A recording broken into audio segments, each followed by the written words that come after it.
Hello, everybody, and welcome into the 9th edition of SEC Live. I'm your host, Matthew Miller. Joining me, as always, my co-host, Tyler. There are Twitters right there. Please give us a follow on X, Twitter, whatever you want to call it. Before we get started, we have the Ole Miss Show, which we'd like you to go over subscribe to. Leanne does a fantastic job. She's going to actually start going down and talking to recruits possibly, and even high school coaches. So that could be really cool. And that will probably go across all team channels, not just Ole Miss. So stay tuned for stuff like that. She knows what she's talking about. She does a really good job over there. And then Mark has a call-in show every Thursday, Friday, and Saturday post-game. I think they do some pre-game shows as well, depending on the time of the game. If it's 11 o'clock game on Friday night, like I believe Iowa and UCLA played, they went pregame instead. And then he has a Sunday morning call-in show every 11 a.m. Eastern time to break it down for the people that don't want to stay up late postgame, which I totally understand. And please hit the like and subscribe button here as well. It really helps out what we're trying to grow here, guys. And let's jump into this first topic, Brian Kelly's future at LSU. I think this is a highly contested topic, especially they're at home. They win that game versus Ole Miss. Ole Miss has a debate right now as the best team in college football, the way they're looking. And then all of a sudden, the trajectory between those teams completely flip after this game. Ole Miss is going here. LSU's going down. And I really think at this point, Tyler, and I don't know if you agree with me, he's kind of hanging by a thread. And that thread, in my opinion, is Bryce Underwood in high school. Yeah, and me and you kind of touched upon this. I think we talked about this last week, but when we were talking about the Florida game, we both predicted Florida to win. We both were pretty much spot on with that prediction. Shout out to us for that. But with Brian Kelly, there's a lot of speculation of him either, getting fired regardless of the recruitment, or it's kind of a who we'll see situation. And if I'm an LSU fan, this was year 3. This was your all-in season. These are supposed to be Brian Kelly's players. You have not only your 6-4, but you have different instances where he's just blaming the players. And, everyone's seen the clip with Chris Hilton, the uncoachable thing.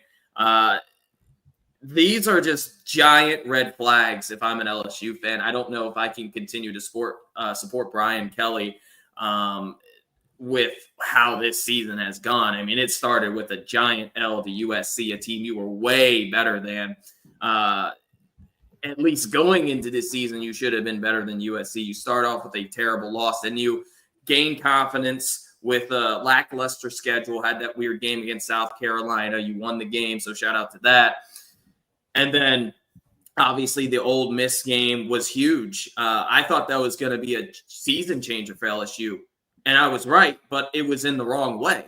So LSU's lost 3 games in a row, and to be honest with you, none of them have been that close. I guess you could obviously the Florida game was close until really the fourth quarter. But with Brian Kelly, I would not be surprised if they moved on from him this year. And if they don't, I do think Bryce Underwood has a lot of say into that because he's the future. He's just the guy you're going all in on. And this will be next season will be the make or break season for LSU. But again, I hate to be like this. You got to look at LSU's schedule. They get Alabama on the road, and of course they have to play Clemson week 1. Clemson's going to return a lot, and from this year into next year, probably Cade Klubnik as well, and Garrett Riley should come back for year 3. That offense is going to be really, really, really good. And with Brian Kelly's history of week 1 games, you kind of have to write that off as an L at Alabama with how Coach Kalen DeBoer has been doing. You kind of have to write that in as an L, and I forget who else you play on the road. Ole Miss on the road now too. Yeah, Ole Miss on the road too if Lane Kiffin's still there. So the SEC schedule is brutal. I get it, but with how Brian Kelly's been coaching, if I'm an LSU fan, I would probably want him gone at this point. That loss to Florida was just pathetic and terrible. Just a terrible look for LSU. Yeah, it was a bad loss. We both predicted it, and my reason why was Gary Nussmeier. He's going to turn the ball over, and he did just that in that game. And, yeah, I think at this point it does come down to Bryce Underwood because at one point, I know this was year and a half ago, but it was Bryce Underwood, DeCorian Moore, and I forget the running back's name. He escapes me, but they were all basically the number 1 player at their position in that class. And so far, he's lost 2 out of the 3. The running back is no longer committed to LSU. DeCorian Moore is no longer committed to LSU. He's at Oregon. Probably going to stick around with them. And then Bryce Underwood is hanging by a thread at this point. And that's the thing too. There's two ways I look at this. So as a Texas fan, we had Charlie Strong here. I think Charlie Strong actually got more grace because he was a good person, pretty good with the media, and just overall nice guy. And I think Tom Herman was a better football coach than Charlie Strong. Obviously, he got fired again at FAU, but he was an asshole, to be straight up honest with you. And you kind of see with that Brian Kelly. I think if Brian Kelly had a better demeanor, more positive demeanor, we wouldn't even really be talking about this because he would have bought himself some grace. Whereas if you're going to act like this is kind of the way Nick Saban acts. You're going to have to win at a somewhat of a level of a Nick Saban, and he's not even close to doing that. On top of that, you're at a place that I think is dummy proof to win at. Like, we've looked at these coaches who have won there. Les Miles is not a good football coach. We saw that at Kansas. I know Kansas is a bad football program, but he didn't even take them what they were doing average. Averagely, if you look at their history, they're a 3 to 4 win team in the type of season. He was winning 1 to 2 games there. So he's pretty bad. Ed Orgeron was a bad coach. People are going to say, well, yeah, but he got Joe Burrow. Guess who landed Joe Burrow? Ed Orgeron. Joe Burrow will tell you himself he chose LSU because of Ed Orgeron. So Brian Kelly is if you lose Bryce Underwood, there goes your last reason to keep him at a place that I think, like I said, is pretty dummy proof to win. I'm not saying you have to win a national championship, but you're not even going to win 10 games in a 3-year period. You're going to go 9-3, 9-3, and at best 9-3 this year in the regular season. So it's been a failure for him. I had him as, I believe, the second or third best coach in the SEC going into the season, but Mark and I had the discussion on the Texas channel. When we both made our list, I believe he had him second or third too. He had the highest or the most room to fall because of where he's at. Like, if you can't win at LSU, where the hell can you win in modern day college football? Right now, going into next season, he'd probably rank like number 8 or 9 for me. I mean, he's done nothing there to make me believe in the future of LSU. And I think once you don't have a future path with the team you're at, you kind of have to get rid of that coach. Now, the question is, who do you go after? But let me tell you right now in the SEC landscape, there's a really good chance that if you did fire Brian Kelly, you would probably be the only SEC job open. There's a realistic shot at that. So if that's the case, that job becomes even more enticing. And it's already a top 5 to 6 job in the country. So in my opinion, I think they should let him go. I think when you know, because Florida's closed. Billy Napier's not getting fired after that win because they're going to make a bowl game. They'll beat Florida State at the end of the year. They'll go 6-6. In my opinion, with that schedule, he should keep that job. Sam Pittman with Arkansas is still 50-50, but I do think if they win one game, bowl eligible, that he keeps that job. Let's see. Oklahoma, I have heard no reports from anybody that Brent Venables is getting fired, so I think he gets another year. Mark Stoops is the only one that could possibly, in my opinion, get fired at this point. So if you're telling me it's Kentucky and LSU's the better job, and it'd be the only big-time job I see coming open. I don't see any big-time jobs coming open in the Big Ten. I don't see any other jobs coming open in the SEC. I don't see any big-time jobs coming open in the Big 12. I don't see any big-time jobs coming open in the ACC unless Florida State decides to pay that big buyout. So you could be the bell of the ball, LSU. In my opinion, you should be. I think it's time. The time is over. I think you should move on for Brian Kelly. Yep, and I tend to agree there. I'm worried that I'm really worried that LSU is going to fall down a dark hole in which they're going to lose out on Underwood, and then boom, what's next? Because I'm hearing a lot of sparks that Nussmeier is probably going to go to the NFL. I think he was rated at Tom McShay had him at number 5 overall quarterback. Yeah, and if you're in that top.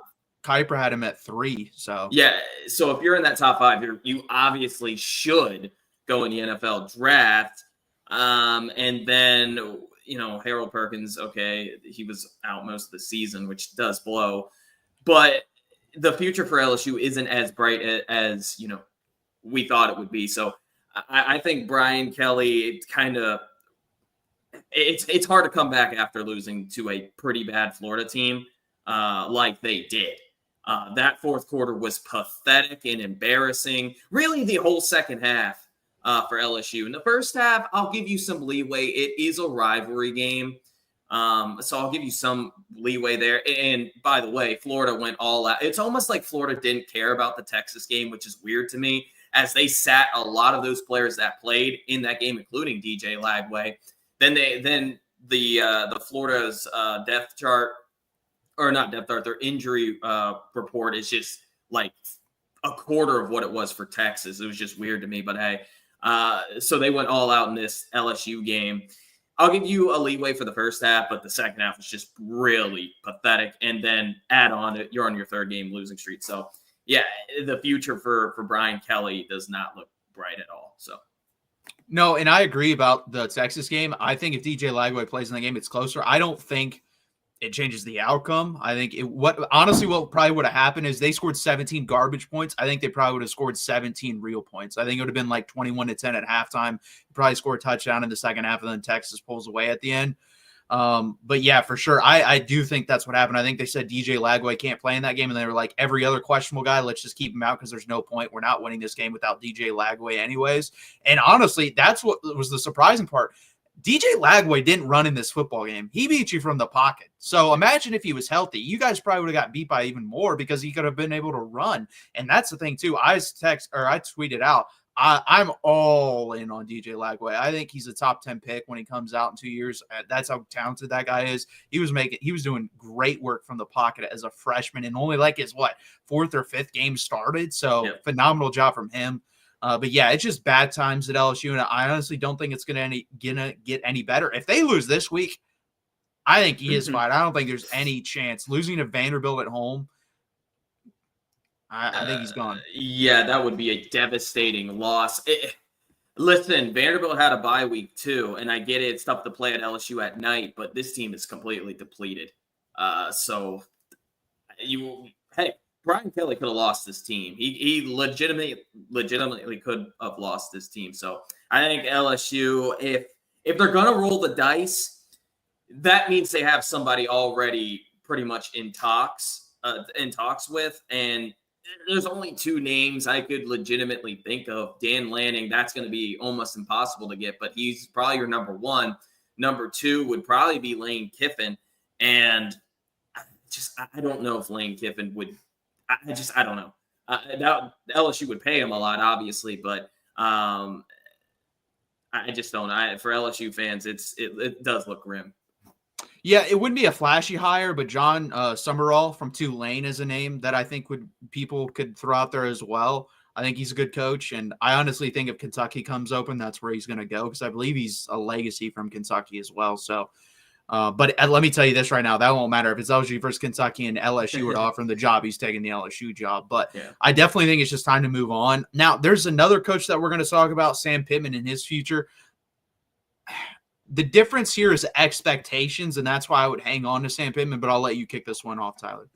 Yeah, and this was kind of weird to me because I get it. Arkansas hasn't looked like a great team. They haven't even looked good, but they've been mediocre this year, and the goal was bowl game. That's what I thought. I mean, the goal was a bowl game, and and if you're an Arkansas fan thinking you should be winning 9-10 games with that team, I'm sorry, I just don't know what else there is to say with that. You're just not good enough to do that. But you had that big upset win. That was what you were basically saying you needed Pittman to do. And you're more than likely going to win a bowl game, and you have a chance to win 7, maybe 8 games. I don't really understand the point of firing Sam Pittman this year would be, as well as looking in towards next year. You don't have an incredibly great recruiting class, but you do have a lot of key pieces that could come back next year, including Taylor Green. I think Jaquinton Jackson does have eligibility left. I believe he does, yeah. I think he has one more year. But it doesn't matter. You have a lot of good running backs behind him anyways. Really solid wide receiving core. Probably only going to lose Armstrong. And then your defense should be getting better and better. So for me, I think that would just make no sense if you fire Sam Pittman. Unless, here we go again, with you have somebody in mind or somebody you basically are even talking to and a hot name. Or at least a guy you think is just going to be way better. But for me, this doesn't really make sense to me if you were to fire Sam Pittman. I thought he's done a pretty solid job this year. Last year and the year before have been disappointing. I get it, but he's kind of building that backbone to this team up again, in which their defensive line is way better than last year. Their offensive line's getting better. So I know it didn't look great against Texas, but Texas has a top 5 defensive line anyway. So to me, this doesn't make sense. No, it doesn't make sense to me either. I think teams and fan bases are going to have to come to the reality of if you aren't willing to spend money and you're not an NFL factory of basically guys coming in and out and going straight into the NFL as a first or second round draft pick, then you're probably going to be stuck in the 5-7, 7-5 loop. And I think that's where Arkansas is right now. There's only one name, and I've heard his name floated around as an offensive coordinator for multiple teams, and that's Dan Mullen. I think if you could get Dan Mullen out of retirement, I think that's the name I would go get. If you can't, I mean, Bobby Petrino, and honestly, when they play good defenses, that offense does not look that good. Yeah, when you're playing, I forget who they played the second week of the season when they put up 70 friggin' points. I don't care. That stuff doesn't matter to me. And it shouldn't matter to Arkansas fans. People trick themselves into that stuff all the time. I mean, you see that with Nico at Tennessee, with him doing that versus Kent State and teams like that. That doesn't matter when it comes to playing SEC and other like big time teams. I've heard Rhett Lashley. That name intrigues me, but he's had bad years too as an offense coordinator. He's not been perfect the whole time. He's not some wonder kid to me. I wouldn't hire him. And then this name, I just don't understand. Like, this name flabbergasts me. Gus Malzahn. What the hell? Why would I fire Sam Pittman, pay whatever buyout he does have, to go get Gus Malzahn, who basically will do the exact same thing as Sam Pittman does? That makes no sense.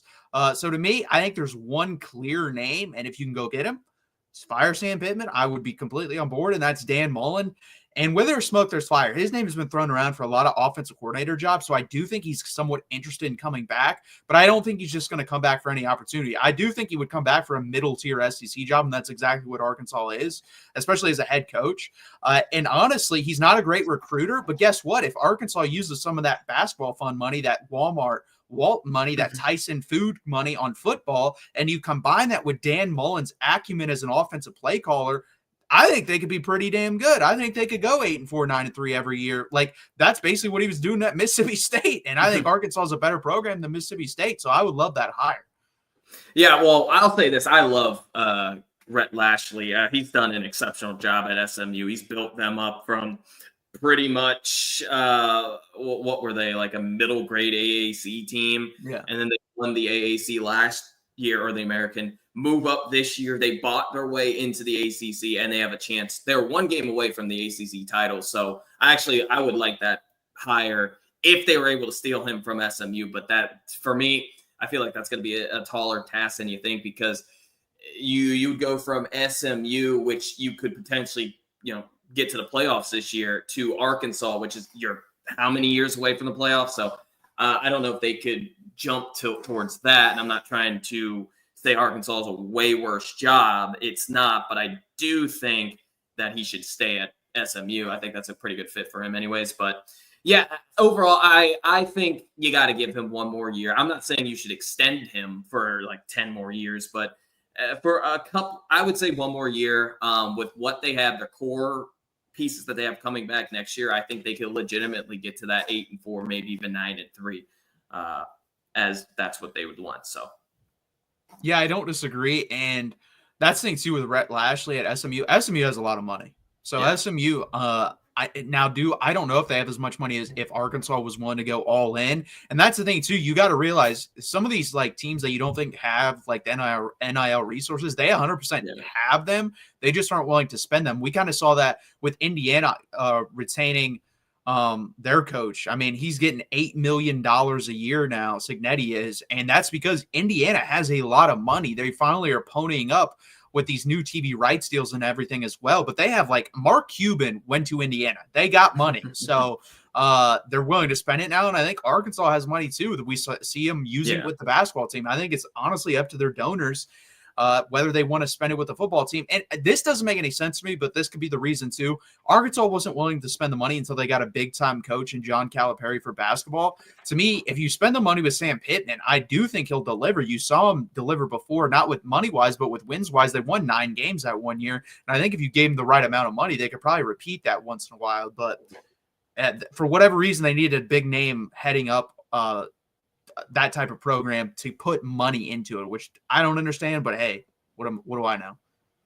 Yeah, and before we go back to basketball, before Coach Cal, they did have Eric Musselman, who was really, really good for Arkansas. Let's just be honest here. If you're an Arkansas fan, I get last year was kind of an anomaly, but he made it to multiple Elite Eights, multiple Sweet 16s, coached a good bit of NBA players. Obviously, had a really good tenure at Nevada too beforehand.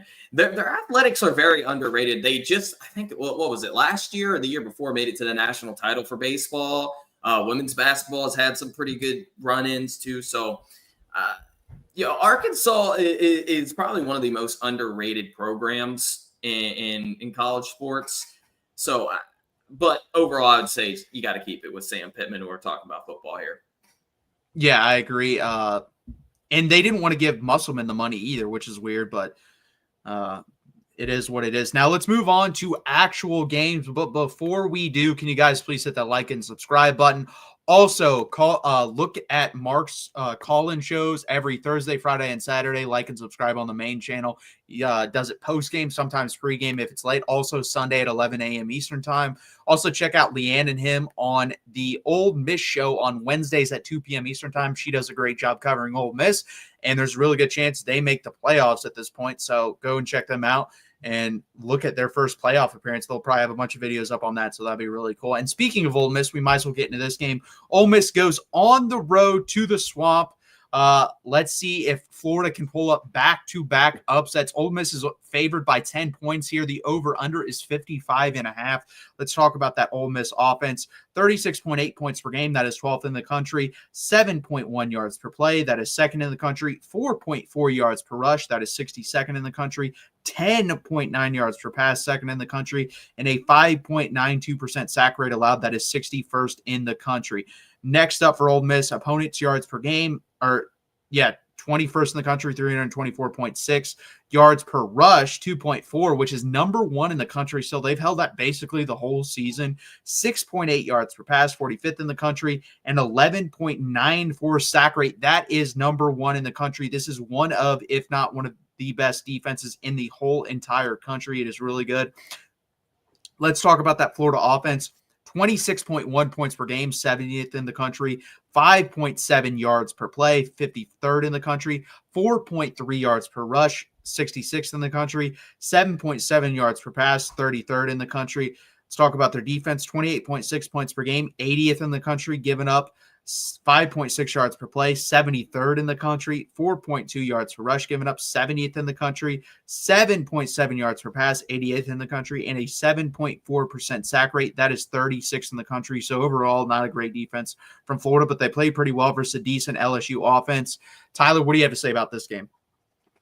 Well, kind of two different realms, as Ole Miss is coming off a bye, although they just had their big win against, my Georgia Bulldogs, a game that just went their way. They were just completely better than Georgia, and their offensive defensive line just controlled that game, which kind of was a surprise, though, for if you're a Georgia fan like me. But they come in this game rested up. I believe Trey Harris is going to play. The injury bug, you get one more week off. Florida's obviously just been killed by injuries this season. They're coming off an emotional win. I like Ole Miss here. It's kind of hard for me to pick against Ole Miss here. They're very, very hot, and the playoff rankings just actually released. I think Ole Miss was number 9, still behind Miami, which is kind of odd. I don't know what the infatuation is with Miami being ahead of Ole Miss, Georgia, and I think SMU even, but it is what it is. I like the Rebels here. I think their defensive line controls Florida's offensive line and vice versa. Ole Miss's offensive line controls the game. This line of scrimmage, I'll definitely give to Ole Miss. Jackson Dart is the best quarterback in the SEC. I don't even think it's close.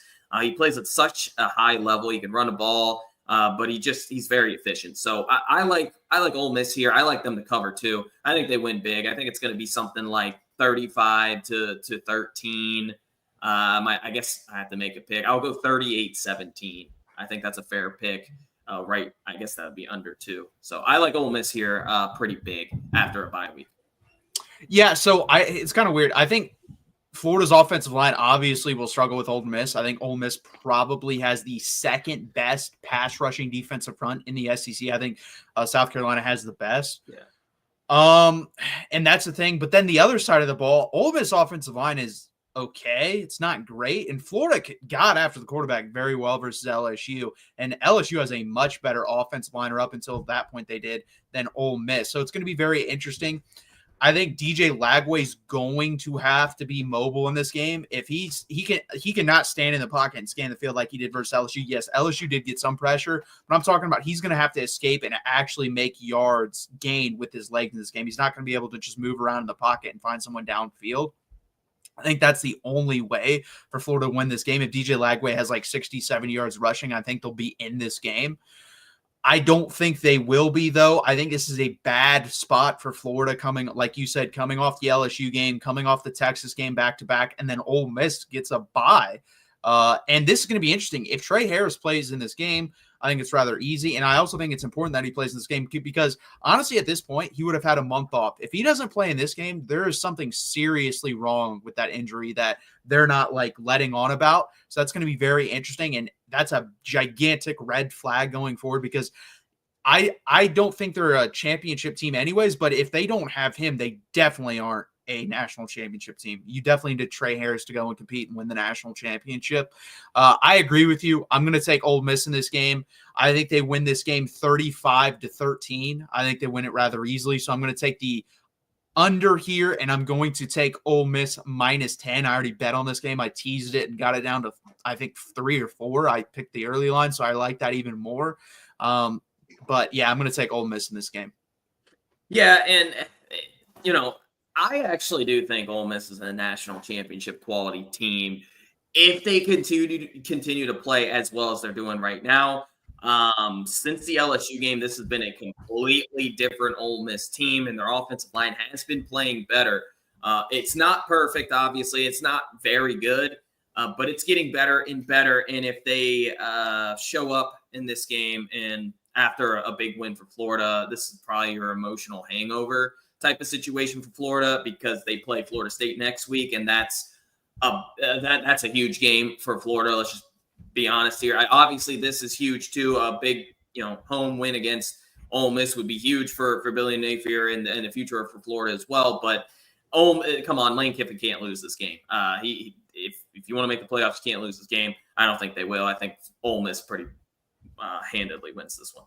It would be such a Lane Kiffin thing to do to lose this game after what you just said about the SEC championship game. It would be such a Lane Kiffin thing to do. But, yeah, I agree. I think they win this game rather easily. Next game up, we have a spread that honestly surprised me. It's actually dropped. This opened at Alabama 14.5. It's bet down, apparently. And that's a good sign, I guess, or good sign for Oklahoma because usually sharp money comes in pretty early, and it's already moved down a point. And it's crossed a key number, too, of 14. So that's crazy to me. I don't know who the hell's betting it, but they might have some inside information I don't know about. Alabama, 38.1 points per game offensively, number 6 in the country. 6.6 yards per play, 10th in the country. 5.2 yards per rush, 21st in the country. 9.1 yards per pass, 8th in the country. A sack rate given up offensively of 6.72, which is 81st in the country. So the offensive line is a weakness. And I think a lot of that has to do with the USF game and missing their right tackle. And then Wilkin Fomby moves over and gives up 7 sacks alone in that game or something crazy. There's 6 or 7 sacks he gave up by himself. Alabama defensively, 18 points per game, 10th in the country, 4.6 yards per play, 12th in the country, 3.7 yards per rush, 33rd in the country, 5.9 yards per pass, 13th in the country, and a sack rate of 6.17%, which is 61st in the country. Oklahoma, absolutely abysmal on the offensive side, 21.3 points per game, 104th in the country, 4 yards per play, that is 133rd in the country, second to last. Yards per rush, 3.1, 124th in the country. So, again, bottom 10. 5.7 yards per pass, 130th in the country, bottom 5. And a sack rate given up of 13.18%. That is 132nd in the country. They're basically a bottom 10 offense in the whole entire country. Defensively, they're still solid, especially given that their offense is anemic. 22.8 points per game, 41st in the country, 4.7 yards per play, 17th in the country, 2.8 yards per rush, 3rd in the country, 7.7 yards per pass, 86th in the country, and a sack rate of 10.25%, so 3rd in the country. And they have to pick up a lot of slack on that team. They are horrendous offensively. Tyler, how do you feel about this game? Well, I felt pretty good until I saw that line. I think what we have here is just too much credit towards Oklahoma after a bye week, and then obviously their home field advantage. Alabama just played at Death Valley, so come on. Alabama really shut out LSU's crowd early on into that game. They could do that here. I'm banking on the fact that Brent Venables is going all out in this game. This is senior day, but this is his biggest game of the season. This is a game Oklahoma circled. I know obviously the Texas game is huge, but if you're looking on the future for Oklahoma and for what they're going to do in the SEC, they're going to have to win this game. I don't think they're going to win, though. Jackson Arnold is just not good enough. The offensive line still isn't that good, although it is playing slightly better. It's just not good enough for SEC play. Alabama's playing their best football now. Now, here's the thing. This would be typical Kalen DeBoer. We're talking about typical Lane Kiffin. This would be typical Kalen DeBoer to come out flat and, struggle, win, or even lose this game. We've seen this in the past. I've kind of banked upon this before after the Vanderbilt game. He lost to Vanderbilt. He almost lost South Carolina. Last year, he almost lost to 1-4 Arizona State. He almost lost to Washington State last year. So, for whatever reason, this could be a close game, but I don't know how you can pick against Jalen Milroe right now with how he's playing in this Alabama overall team. They're able to do anything they want offensively, and defensively, they're starting to look as good as they did early on into the season. So I like Bama here. This would be a game I would if you're betting this game, I wouldn't. I would stay away from that because of this weird situation, weird line. And Oklahoma just had a bye. But if you force me to do it, I'm going to take Alabama, the points. I think it's a lower scoring game, something like 27-10, 27-10, 30-13, something like that. Not much points, but I think Oklahoma can force some field goals for Alabama. But Alabama wins late. Yeah, I agree. This is a weird line. As soon as I saw it, when I saw it on Stroiter, I was scrolling and it said Oklahoma opens up as -4 or plus 14.5. I'm like, what the hell? That's that means on a neutral field, this would be like a 15 or 16 point line. And that's crazy to me. That's less than Florida last. I know Florida, when they played Texas, had a third string quarterback, but still crazy. This kind of reminds me of last week when when Tennessee played Georgia. We looked at that line as like, why is Tennessee getting this many points? It should be closer than that. Vegas knows what they're doing, and that's why I would completely stay away from this game. And I 100% agree with you. I was thinking about that too. If I'm betting, I'm taking the under here, if that's like the for sure thing, because I agree. Oklahoma's defense is good. Their issue is they play with a really, really, really bad offense, and they get tired. So I think this game will be close in the beginning because their defense is good. And let's be honest here.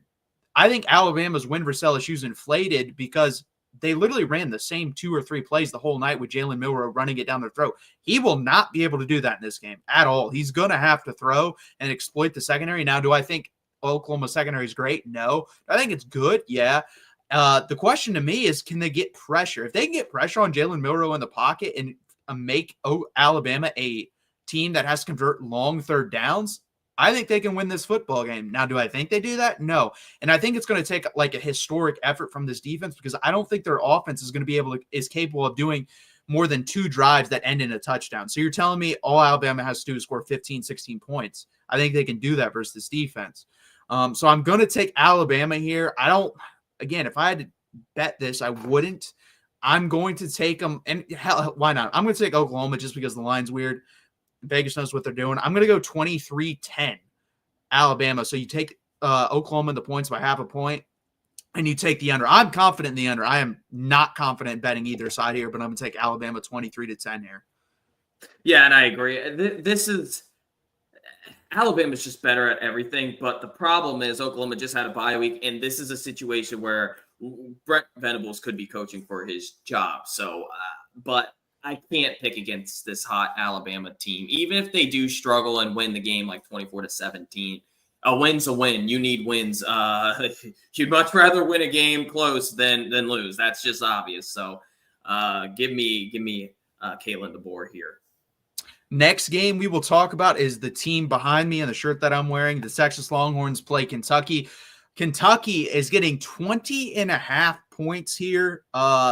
Not too surprising, because when we talk about bad offenses, this takes it to a whole nother level. This is probably it's the worst offense in the SEC. I think it's Kentucky and then Oklahoma offensively. Kentucky 19 points per game, 116th in the country. Yards per play, 4.8, 113th in the country. Yards per rush, 3.9, 88th in the country. Yards per pass, 6.6, 101st in the country. A sack rate given up of 9.09%, 115th in the country. And that's with a mobile quarterback. So that's pretty bad from the offensive line from Kentucky. 20.8 points per game, 26th in the country. 5.5 yards per play, 69th in the country given up. 4.0 yards per rush given up, 43rd in the country. 8.5 yards per pass, 117th in the country given up. And a sack rate of 9.46%, 9th in the country. For Texas, offensively, 37 points per game, 11th in the country. 6.3 yards per play, 22nd in the country. 4.6 yards per rush, 49th in the country. 8.4 yards per pass, 14th in the country, and a sack percentage given up of 5.51%. That's 56th in the country. And then we talk about I think it's either the best or second best defenses in the country. They're highly rated in all categories. 11.9 points per game, 4th in the country. 3.8 yards per play, 1st in the country. 3.3 yards per rush, 14th in the country. 4.8 yards per pass, 1st in the country. And a sack rate of 8.01%, 24th in the country. Tyler, how do you see this game playing out? Yeah, I mean, Kentucky's just bad. They're just really bad offensively. Defensively, they're okay. They're just not what Kentucky has been, which is consistently in that top 20. I wouldn't put them in the top 20 this year. They're just not a good team. They had their fluke, miracle win against Ole Miss, and they have nothing else to really show for it since then. They just played, Murray State, beat them. Yeah. Easily. Murray State's one of the worst FCS teams. Let's just be real here. But I think Jamarian Wilcox, true freshman running back, that's maybe a promising look for Kentucky. Even Chip Trainum played in this game, I do believe. So if their offensive line can block and get this run offense kind of going, they'll have a shot to make it close. I don't think they have a chance to win the game. Again, it's going to take the Ole Miss effort and then probably times 5 or 10. With how Texas, though, with how Texas has been playing, with exceptional against the Florida game, the first half in every SEC game, Texas kind of comes out snoozing. Again, with the exception of the Florida game, and you were up 42-0 at half or some ridiculous thing like that. But every other game has kind of been relatively close in the first half. And then even into last week, into the fourth quarter, this was a good game against Arkansas. So, and what is really the issue? Well, Texas's offense has an efficiency. I really do believe it's some type of efficiency issue. And with Quinn, I don't know if he's 100% healthy. In fact, I don't even think he's 70% healthy. Something's holding Texas's offense back. And for me, I like to blame the rush offense, but it looks like the rush is starting to get slightly better. You were able to run the football in Florida. I think late into the Arkansas game, you found running lanes. So I don't know. Texas's offense just isn't as good as what we thought it would be, but I think Texas is going to win this game. Quinn Ewers is going to have to turn the ball over 3 times if Kentucky wants to win this game on the road. It's senior night.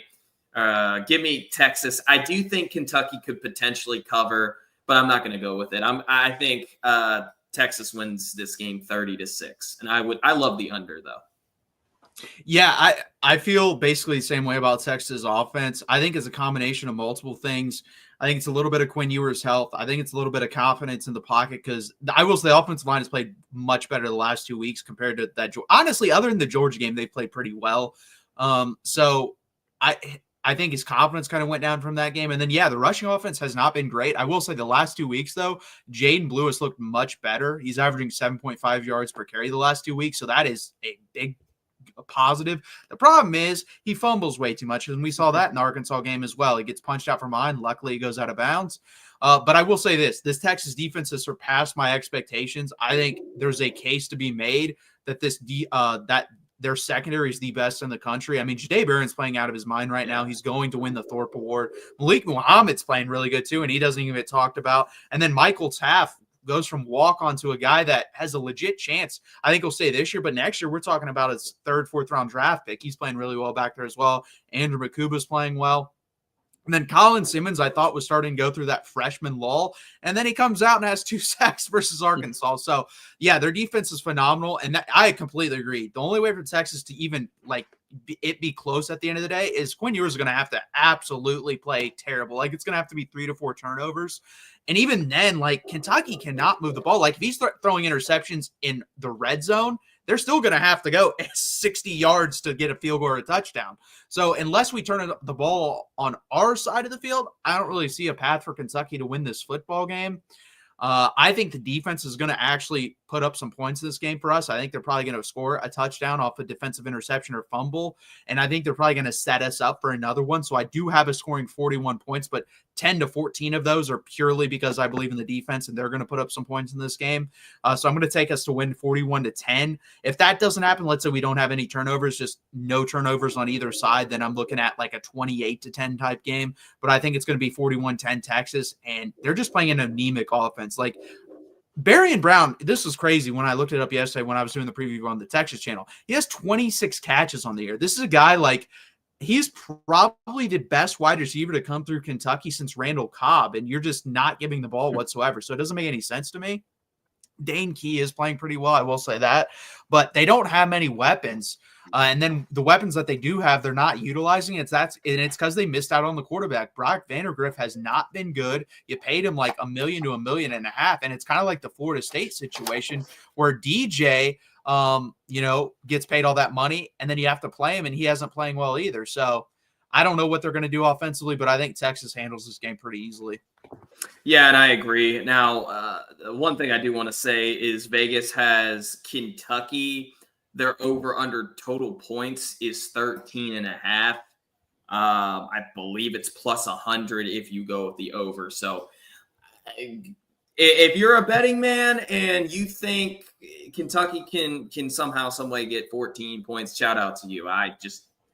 Listen, I don't think it's going to happen. Their offense is so bad that even if the worst happens for Texas's offense, in which they do turn the ball over, or Kentucky's able to get a special teams blender, they still might not score 14. So I like Texas. I think they'll kind of snooze early on and then kick it on late. That's kind of how they've been playing thus far. Yeah, and the thing is, if you do take that bet and you take the over, you want Texas to come out like they did versus Florida, because then we put in our third and fourth stringers, then Kentucky can go and score those 14 points.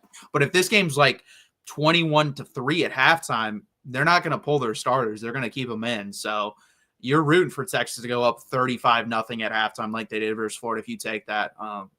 That's really – I agree. I think that's the only way Kentucky can score. But we'll see what happens. Next game up, Texas A&M versus Auburn. Another line that kind of surprised me when I saw it. Texas A&M is only favored by 3 in this game. Let's talk about them. 29.3 points per game offensively. That is 44th in the country. 5.8 yards per play in the country. That is 50th. 4.8 yards per rush. That is 38th. And 7.6 yards per pass. That is 39th in the country. A sack rate of 5.98%, which is 62nd in the country. Defensively, they're pretty stout, 20.4 points per game, 23rd in the country, 5.2 yards per play, 44th in the country, 3.8 yards per rush, 34th in the country, 6.8 yards per pass, 48th in the country, and a sack rate getting after the quarterback of 6.36%. That is 54th in the country. Now we go to Auburn.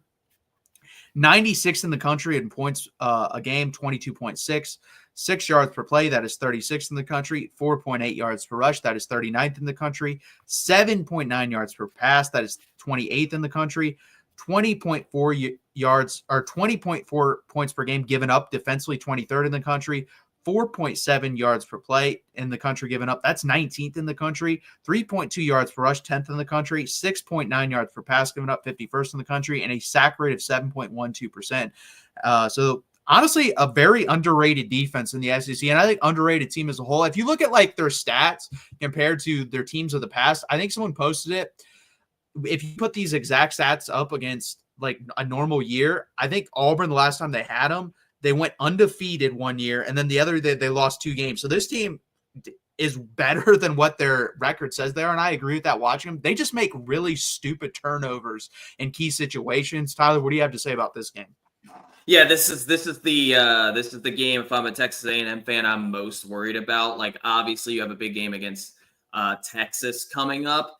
And, of course, you got to go on the road at Auburn and Jordan-Hare at night. Good luck. It's a tough place to play, man. I really like – again, I'm going to go with the under again. I think both defenses come to play here. But if I'm an A&M fan, I'm pretty worried. And obviously losing one of the best players in the SEC in Le'Veon Moss is huge. He was having a very good season for Texas A&M, averaging over 100 yards per game since the Notre Dame game. And in fact, I think he was averaging 140 since the Notre Dame game. So that's a terrible loss against, I think that happened in the South Carolina game. Marcel Reed, he's just, for them to win, he just can't turn the ball over. Man, this is a tough game to pick. I'm not going to lie. I get it. Auburn's 4-6, but like you said, they're way better than the record indicates. They're a couple drop passes away from beating Cal, Arkansas, and I'm drawing a blank on. If they don't throw a pick six at the end of the game, they beat Oklahoma. Oh, Oklahoma too. Yeah, they're that as well. They're stupid turnovers away from being 7-3, maybe even 8-2. I'm going to give Mike Elko the benefit of the doubt. He's going to prepare for this game. I do think this is going to be an all-out situation for Auburn. Now, they have a big game next week. They play Alabama on the road, but this is their last game at Jordan-Hare. Oh, man, I think Texas A&M is going to squeak by this. I think they're going to win maybe by a field goal, something like 20-17 on the road at Auburn, but I would not be surprised if Texas A&M does catch an L here with when this game is played at night at Auburn, one of the toughest places to play in college football. And it really feels like Auburn's kind of due for the win. They're due for a flukish situation win against a really good team, or even just a good team if you're not high on Texas A&M. Texas A&M's defensive line is going to have to come out in this game. Their offensive line is going to have to step up too against Auburn. And who's going to really be that second running back? I'm hearing, or first running back. It's obviously Amari Daniels, but he's not Le'Veon Moss. So, yeah, man, like I said, I'm stumbling on this one because I could legitimately see Texas A&M losing this game on the road at Auburn because of when it's played, especially right before the Texas game. But I'm giving Texas A&M the benefit of the doubt. And hopefully E.J. Smith can step it up at running back too. But give me the Aggies 20-17 on the road, and I like the under. Yeah, this game is definitely a trap game. I think Auburn, like you said, is better than their record says they are. And Texas A&M, honestly, just looking at the team as a whole and what I've watched, the only thing I think that's like just great about their team is their secondary. Their defense line's good. I don't think it's great. Offense, I thought the running, and it was going into the season, I had them ranked as I think the second best running back room when everyone was healthy, right behind Texas. I think Texas was C.J. Baxter, Jaden Blue, and Trey were the best, but then I had them too. And it's because they had a triple monster there too with Amari Daniels, Le'Veon Moss, and Reuben Owens. You lose Reuben Owens at the beginning of the season. You lose Le'Veon Moss now, so you're down to one guy. If he gets hurt, I don't know what the hell they're going to do with the running back situation.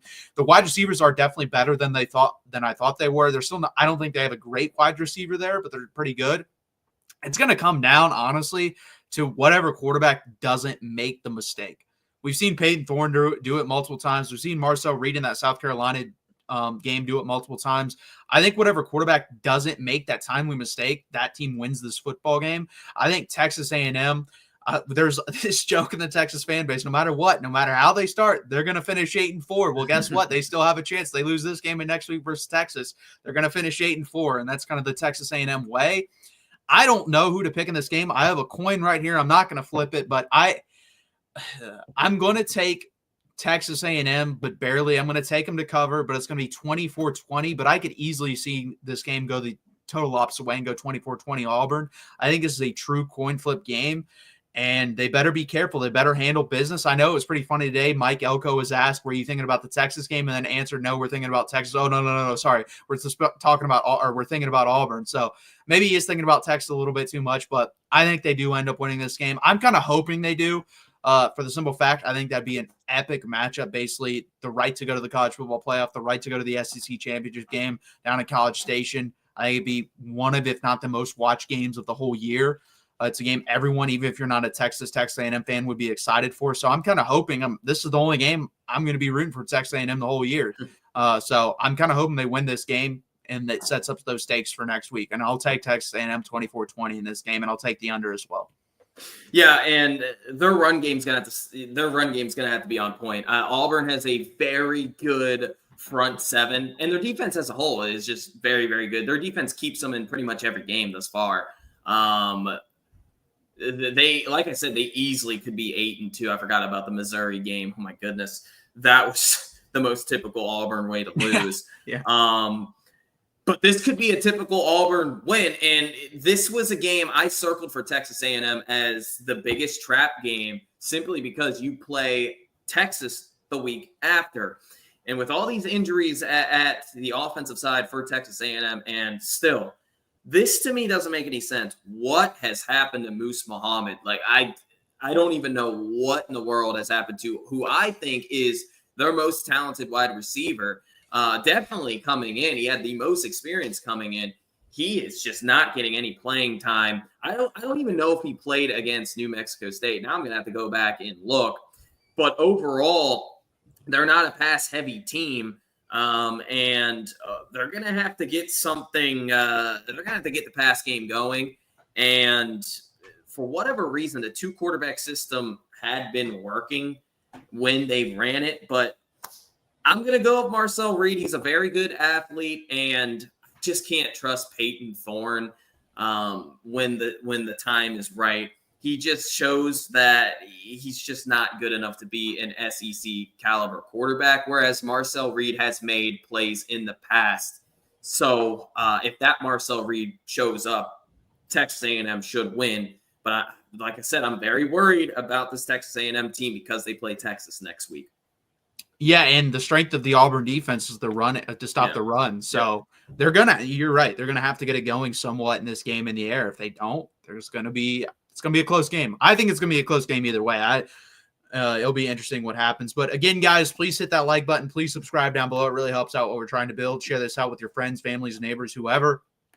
Also, check out the Ole Miss Show every Wednesday at 2 p.m. Eastern time with Mark Rogers and the girls over there with the Ole Miss channel. They do a really good job, so please do that. Also, Mark has a call-in show every Thursday, Friday, and Saturday post-game, sometimes pre-game Friday if the game's too late, and then Sunday, 11 a.m. Eastern time to get you all caught up on that previous day in college football. So again, guys, please hit that like and subscribe button. I really appreciate you guys being here. That's my Twitter or X account right there. And this is Tyler's Twitter or X account as well. So we really appreciate you guys being here. We're here every Tuesday at 7 p.m. 7 p.m. Eastern time. I really appreciate you guys being here. This has been the 9th edition of the SEC Live Show. Thank you guys for coming. College football is even more exciting with some action on the line. And the games are even better when you're cashing in. And the Voice of College Football is the place to be to get the greatest value. Let's start with my picks. 75% against the money line, 58% against the spread. I've got a 40-year track record. In fact, in 2023, at $100 played per game, you would have netted over $9,300. And guess what? I'm just the warm-up act. Steve Merrill, our ace in the hole, show stopper from Wager Talk. 6 years with the Voice of College Football, over 30 years in the industry. Steve gives us analysis on all the big games, but you can't miss Steve's weekly under-the-radar pick, which went 21-5 against the spread the last 2 seasons. I repeat, 21-5 against the spread. You also get picks from some of our top analysts here at the Voice of College Football, including Steve Dace and Matt Zemek. Become a YouTube channel member or Patreon member for just $99 per month. Go to the main channel on YouTube, click join, and select the betting tier. do the same thing on Patreon. Make 2024 a winner now.